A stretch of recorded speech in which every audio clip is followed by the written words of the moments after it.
Welcome to the Essence of Homeschooling podcast, brought to you by the umbrella school, Start Academy. We empower and equip you to cultivate the authentic homeschool lifestyle where freedom and relationships rule.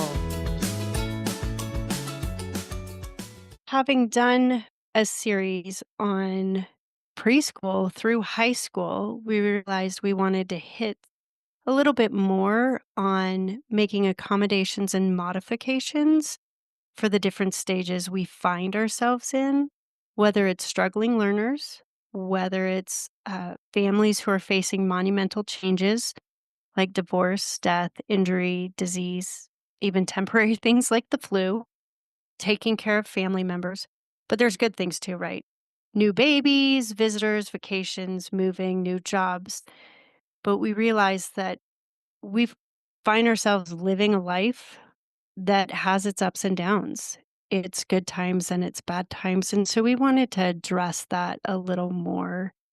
Kim and I are going to do our best to walk you through some of the things we have learned through the seasons of our lives and pray it's a blessing for you. So, just starting out, I think it's important to just know that we're allowed to embrace whatever season that we might be in. Mm. It might be a season where it's going fantastic, or like we want to talk about more today, it might be, a season where there's limitations on us.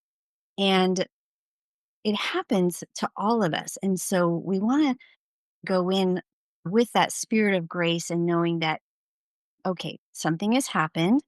Life happens. Life is so lifey. Life is so daily. It happens, right? And Michelle, you said something earlier. You said it is in the ordinary that beautiful things happen. And I love the way that you said that, because really, isn't that the truth? It's really in the daily moments. That's when our life happens. Yeah, we can look ahead and have all these goals and things that we're working toward, but in the meantime, life is what happens just every day.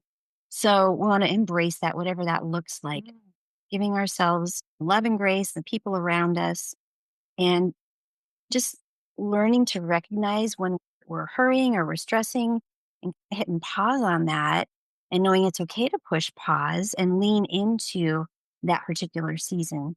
And also remembering that, okay, there's going to be redemption in this somewhere coming down the road. But right now, let's just focus on how can we make today something that we can remember, look back on and remember that was okay. I did that well. I leaned into it and we survived, and maybe we even thrived. Hmm, that's beautiful. And the beauty with all of this with homeschooling is whether it's struggling learners or life changes, whatever's going on, homeschooling is its own individual education plan. You don't need one. You're already accommodating your family, the needs of your family, the needs of your student.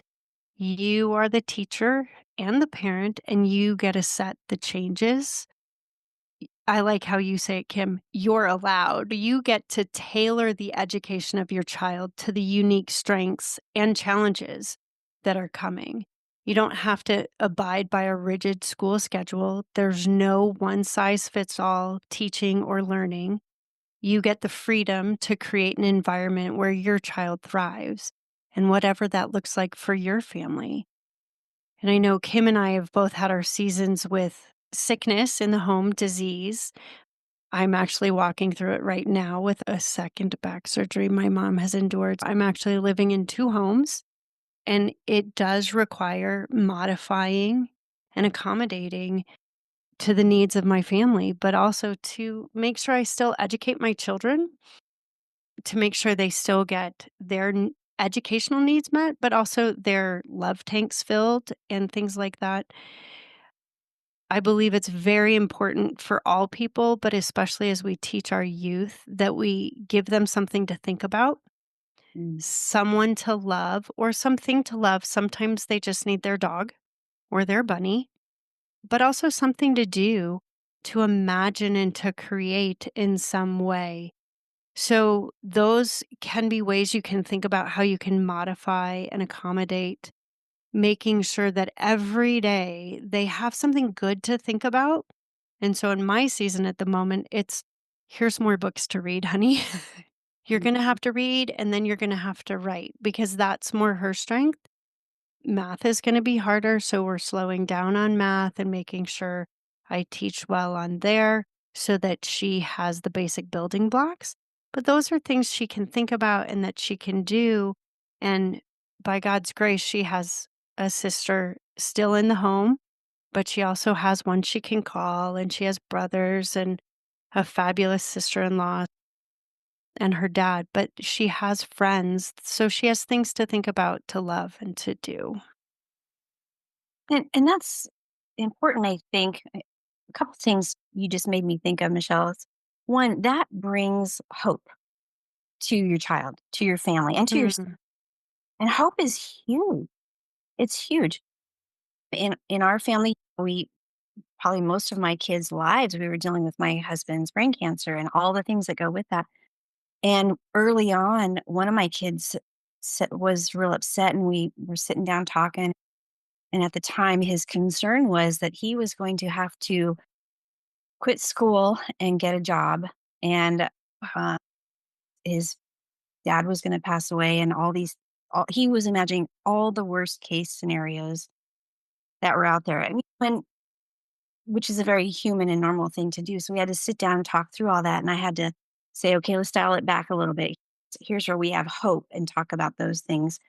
And really, and then how that relates to homeschooling is I said, you don't, no, you don't have to quit school, and we're going to make this manageable for you. No, you don't have to go get a job. We're okay. We're good. But thank you stepping up like that. But it's okay. And letting your kids know that you've got this under control, and it helps them feel secure when they know that mhm, it's okay, got this under control.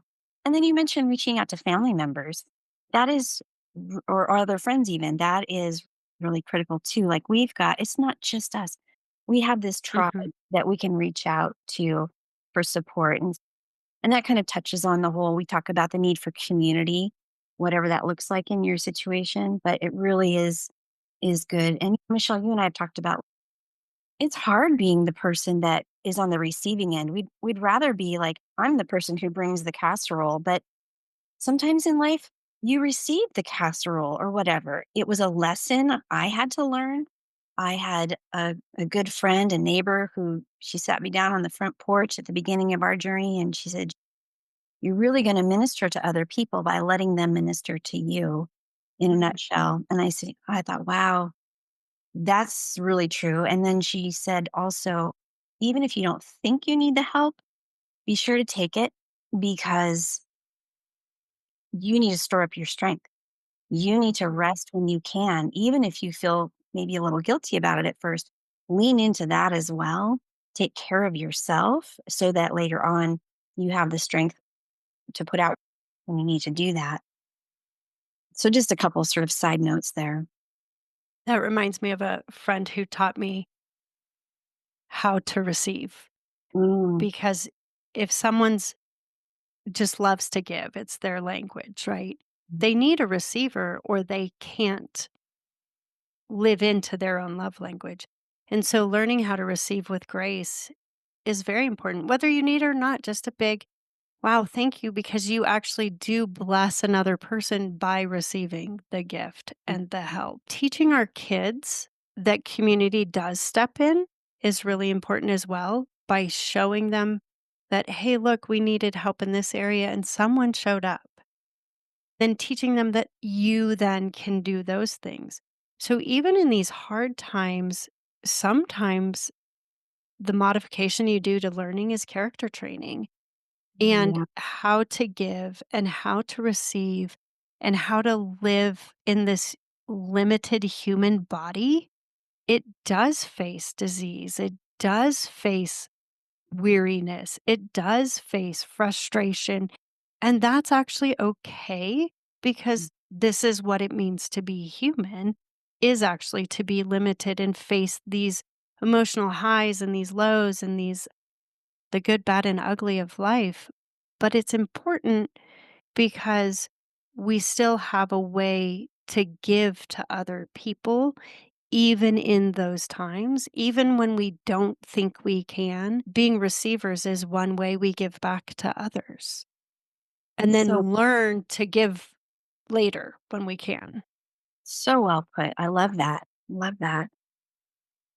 In those seasons too, talk about giving grace to ourselves with just everything, but with the academics specifically, it is okay to really dial back. And we're going to talk more about in a minute with the modifications and accommodations and things. You might go a few days without doing anything that you had necessarily called schoolwork, the academics. But like you're saying, Michelle, sometimes it's the character side. Does that count? Yeah, it counts. It counts a lot because we're looking at a whole child here, not just a Mhm. so we're students in different ways. But yeah, Well, very and important. because we're always lifetime learners. Mm, We don't stop learning just because there's no formal education going on. So, this is another way you're teaching your students that you're learning for the rest of your life. Yes, it's going to take us longer right here. Or, yes, we have to dial back in this here. But also, we're not going to borrow the trouble of thinking too far ahead. That's when I find myself panicking, is when I think too far ahead and I think, oh my gosh, we're going to be in eighth grade math for the rest of our lives. yeah. No, we're going to take baby steps, right? Because life is actually a series of baby steps to get to the big end goal, but it's the beauty of the journey along the way. And that's what we talk about by embracing that limitation is look at that the journey you're in now, it's hard and it's not usually not exactly what you want, but there is beauty. So don't forget to look for that beauty because Mm, there's beauty in relationship, in building that relationship with your student, in building that community, in giving and receiving. And those matter. absolutely. So, Kim, do you want to define modification and accommodation for us? I'd be glad to. So there are some differences there, 'cause two sides of the same coin, but definitely some differences. So modifications, and we've talked about this a little bit, but modifications are about what the student learns, such as specific curriculum and specific expectations. And it's also how they show what they know. So, in that sense, you might help them cover the topics in a more general way. You might lower a grade level. There might be different assignments or projects, things like that. So, that modifications are going to affect a transcript if you're working with a high schooler. And we'll talk about that more in just a minute. But then the opposite side of that coin is accommodations. So, accommodations don't really affect the transcript. And we'll talk about that again more in a minute. But accommodations are how the student learns the material.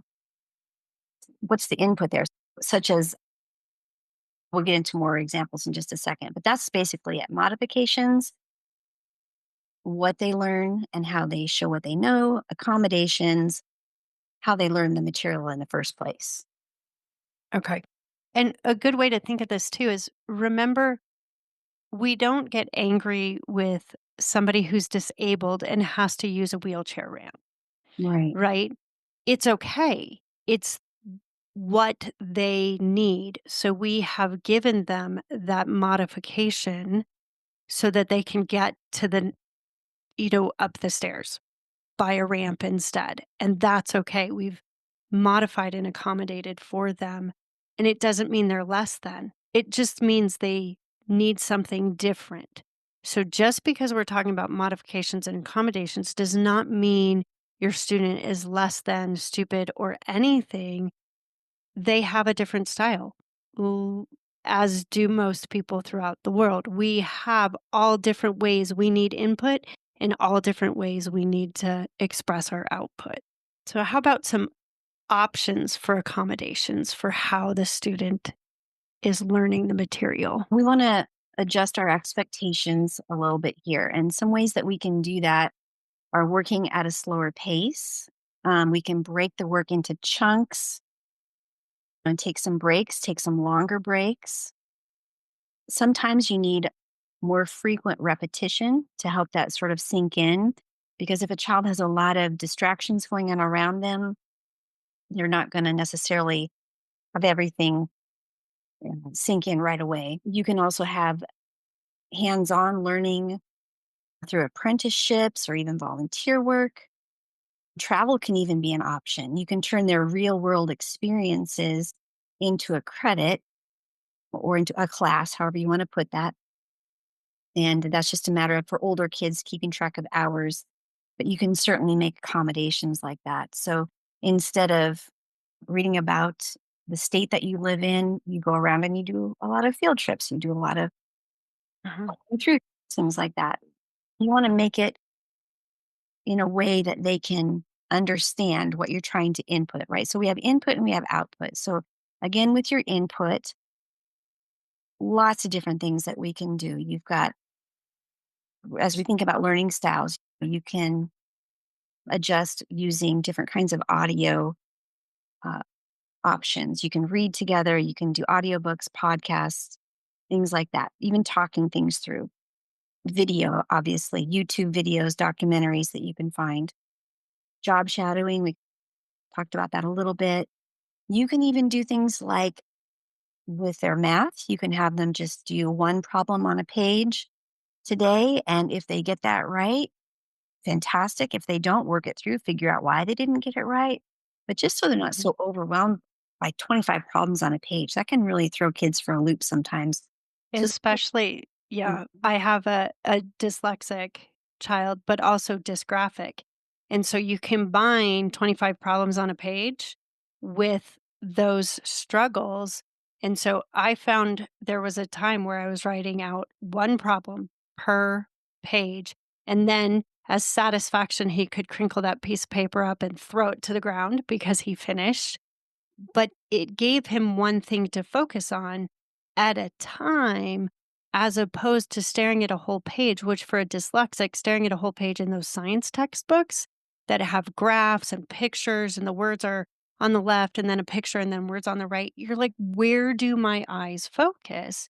And so the math was one per page for some of the science. We didn't have to do it, but I know friends who have cut out just a hole in a piece of paper so that it fit where the words were, so that he's only looking at the words at a time that he needs to focus on, as opposed to getting sidetracked with all the different pictures and graphs on the page. So there's ways to do it that way. And even with the science textbooks, the audios that go with it because they read it and that helps. So, yeah, there's a lot of ways to help them get their information in without overwhelming either the senses or hitting on that area that is their struggle. Are you looking for a supportive community to walk with you through your homeschooling journey? Look no further. Start Academy is your go-to umbrella school for fulfilling legal reporting requirements in Colorado. But what if you don't live in Colorado? We still serve you through our support tools and services. At Start Academy, we're not just another institution. We're your partners in education, providing comprehensive support services designed to empower, encourage, and equip you to be the best homeschool parent that your children deserve. Teacher and student IDs, parent and professional evaluations, attendance logs, record-keeping services, DIY high school transcripts, or our official homeschool high school transcript service produces personalized transcripts that highlight your students' unique accomplishments. High school diplomas celebrate your family's achievement when you successfully complete the adventure. Additionally, our experienced homeschool coaches provide one-on-one support throughout your journey. Custom tailor your homeschool support system by selecting one of our 3 enrollment packages based on your family's needs. This way, you can get exactly what you need to make the most of your homeschooling experience. We come alongside you in the way you want to be supported, whether that's the bare minimum or holding your hand each step of the way. The Umbrella School Start Academy provides what you want, the way you want it. So why wait? Enroll with Start Academy today and unlock a world of possibilities for your homeschooling journey. Go to theumbrellaschool.com to learn more and sign up. We can't wait to serve your family. Those are great ideas. Other things would include, like, for reading, graphic novels are okay. A lot of kids lean into those much, much better because they do have the pictures to connect with the words, and that's the flip side of what you were saying. They need that combination of things. Correct. Totally fine. A lot of families do educational games. They gamify their education, which sounds like, oh, you're cheating. That's not real school. But you really can use that as a really terrific technique, a good tool. And even you can let your kids create the game.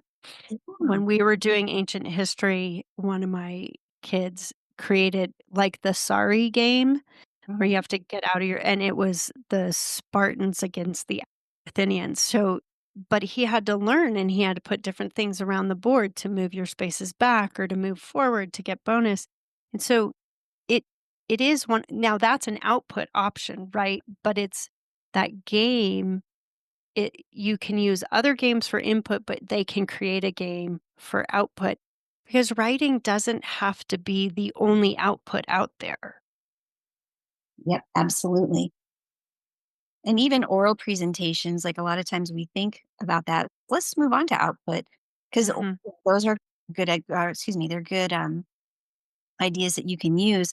But even like we think oral presentation has to be something really strict and formal and you stand up and, have a podium or something like that. But it can even be just conversations at the dinner table. Let's talk about what we learned today and why did you think that was interesting? Or what didn't make sense to you? Or just riding in the car. That's perfectly fine. Yeah, because these discussions mean that they have to process the information, they have to Mhm. order it in their brain, and they have to use words to communicate a thought. And so even if it's like in the car at the dinner table and have the non-teaching parent who's come from work, mom or dad, and say, "Okay, what'd you learn?" Or "What did you like? Let's talk about what you liked about what you learned today. What frustrated you about what you learned today? What was exciting? What do you want to learn more about?" And start these more open-ended questions so that they have to think it through, so that they have to have a response. And that's all a part of the Socratic discussion as well, is asking the questions and how did you feel about that? Or what do you mean by that? Is the favorite Socratic question I ask. Mm. Is what do you mean by that? Because then they have to order their thoughts again. They have to think through what they're saying. Zero judgment. It's all about processing information and dialoguing about it. I love that. And again, this is all stuff that works with just if even if nothing is going crazy in your life at the time, these are techniques that really can work regardless. So that's really very good. You can also do hands-on projects. Maybe you have your child build a model or do experiments or create art, those types of things. One day I went down into my basement and my kiddo, I think he was about second grade at the time, and we'd been learning about early American history. And he had taken some pieces from some game that we had that had a lot of little blocks and different things like that, manipulative type things, and some cardboard and some markers. And he all on his own had created this model of Jamestown. And I'm thinking, I didn't ask for it. I didn't expect it. And I looked at it and I thought, wow, he has all the details in there. I wonder how he did that. But it was great. So things like that can be really effective. That's beautiful because it goes back to the things to think about, things to love, and things to do. And he was, all of it was wrapped up in one because he was so excited about what he'd been thinking about, what he'd been learning. He was passionate about a project and he was doing something beautiful. And don't our kids love to create? Even in high school, they love to create. It's helping them do it. Mhm. I love it. Yeah, they can, and the older kids especially can do things like create videos Hmm. as well. Infographics are a fun thing to learn how to do. Photography is great. Document what you've learned through photography and lean into that as well. Totally fine. They think they're just having fun, but really that's part of the learning process. And even things like making flyers, Yeah. things like that, the information, they still have to think through how they're going to filter what's most important to put Mm, on those. And those are super important. And those are things that even in the workforce, once they're working, they have to be able to filter that information, condense it to share it with another person. And visuals, right? Our world is full of visuals. And so, not always the written words. What is the saying? A picture is worth 1,000 words. Sometimes that's going to get the point across better. So, those are excellent ideas for output. Let's hit a little bit about some specific areas of maybe teaching a child with ADHD. with kiddos with ADHD specifically, or just really active kids, try to keep your lessons short if you can, small chunks, small bites. And there's some curriculum out there that does that really well, or you can do it yourself with whatever you have in front of you. And then a lot of movement based learning is good. We talk often about skipping rope or jumping on the trampoline or shooting baskets, throwing a Hmm. football, anything active like that is good. Tapping things out, using music. Those are all good ways to help accommodate them. Hmm. And I have some friends who have set timers. This is how long you're working, and then this is how long your break is, so that they can do both. But it's also teaching that teenager these are things you can put in place for yourself, because at the same time, we're teaching them educational things. We're teaching them life skills that they're going to need when they are adults, when they have work that they have to get done. How do they work it through? So we're more structured in our teaching of it so that they can learn to do it for themselves. And Yeah. these are all, again, they're the life skills and the continual life learning. Yeah. And sometimes we call that executive functioning. Like, how do Mhm. you, the word picture is like, how do you arrange things on your desk, and teaching them how to put things in their proper place to know where that's going to be easily accessible and useful to you. Executive functioning is important to teach as part of your overall strategy with your kids with special needs like that, and having patience and teaching them things like color coding, whether it's post-it notes or highlighters. Those are all effective strategies. Mhm. And I love your And timer that idea. goes, yeah. But what you're saying with the visual also goes very well with an autistic child who may like certain visuals, things in certain places, different things like that. And the visual schedules. Mhm. Absolutely. And I think lots of patience there with our kids with autism, and Mhm. leaning into how do they see the world, Hmm. and what is going to work best, both input and output, because it's just not a one size fits all. And I think learning what works best for your particular child is really critically important, and it's okay. I just really want to encourage everyone, the homeschool parents, that you are, again, allowed to do these things for Yes. your child. You are the teacher. You get to make the, if you want to call it an IEP, that's fine. You get to make that program, this education work for your child. And remembering that, again, they're limited by their struggles, whether it's ADHD, autism, dyslexia. Or Mhm. even if they don't have those particular struggles, they're still limited in time and space in their bodies, and their concentration levels. All of us have that. Whether we're healthy or feeling sick, that's going to impact, that's going to be our limitation. But it's, again, we want to remind you there's something beautiful in each of the limitations. There's something absolutely beautiful about every unique autistic child. They're Yes. amazing, right? What they think about and how they think, there's something beautiful in that. A dyslexic, the way they process information I is actually incredible and marvelous. Yes, they struggle with the way it can be taught and it can be learned, but that's okay because they're gonna also have a beautiful place in this world. And so remembering that each child that we are blessed with teaching is beautiful and unique and will have their own learning style. Maybe doesn't always fit with your teaching style, so the two of you have to work to be compatible in that, but that's also beautiful, right? And that's also a life skill because we still have people we struggle with throughout life that we have to work on how we communicate. Right. In a way, we all need accommodations and modifications, don't we? In some Don't way we? or other. Don't we? One of mine is And then coffee, first thing in the morning, cup of coffee. a little Accommodation. bit of quiet. I need a little bit of quiet before I start my day Mhm. because and I've had times where you just jump right in and I'm like, "Whoa, I didn't get that strength I needed for this day." But then Yeah. we all have those times, right, where either our kid is in the middle of an illness or trauma. Mhm.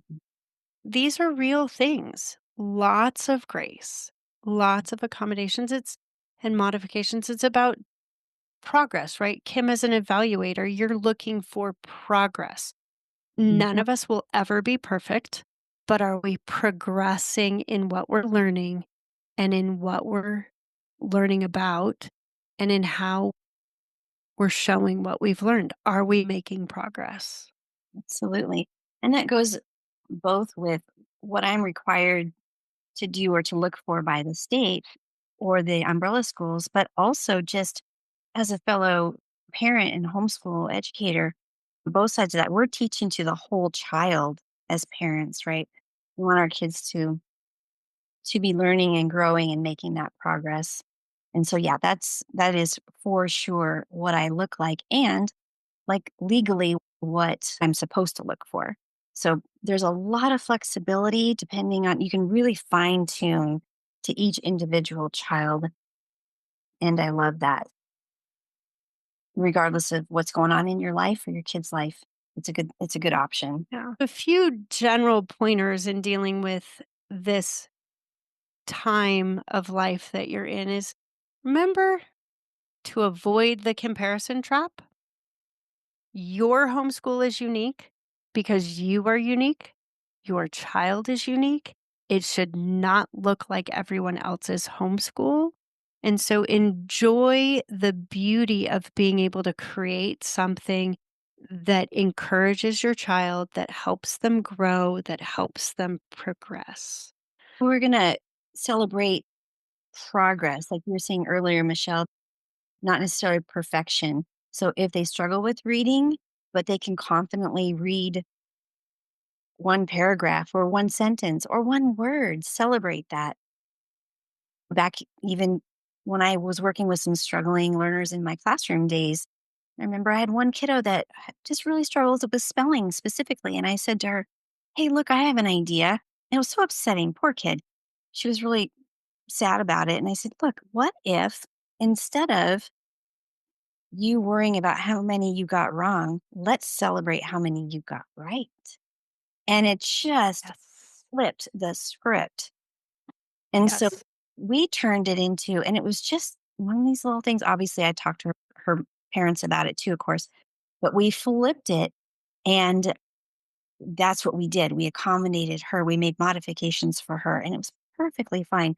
And so then I had a child who was not sad and distressed, but was like, ooh, excited about maybe I can get one more this week, or I can get closer to Right. only one letter wrong instead of all mixed up. So different things that you can do. And or maybe if a lesson took 10 minutes longer to teach, but they understood it, they comprehended a little bit better this time. And that's a win. So just count Mhm. your wins, I guess is what we're saying. Yes. There will be things like handling therapy, doctor visits while still trying to get school done. And some of that is reminding them that, again, these are life skills, these happen. But a doctor visit is also a place for learning. Therapy is a place of learning. And so remember to count those things. But you can use the car rides for audiobooks, for discussions, for the verbal quizzes. And you can use the doctor visit as you're sitting there waiting. You can have the tablet or the book that they need or a small activity that they can do Not that they have to complete all of it, because sometimes we have long doctor visit waits. Sometimes we have short ones. And so it may not all get done, but remember, Kim, you call it doctor's office schooling.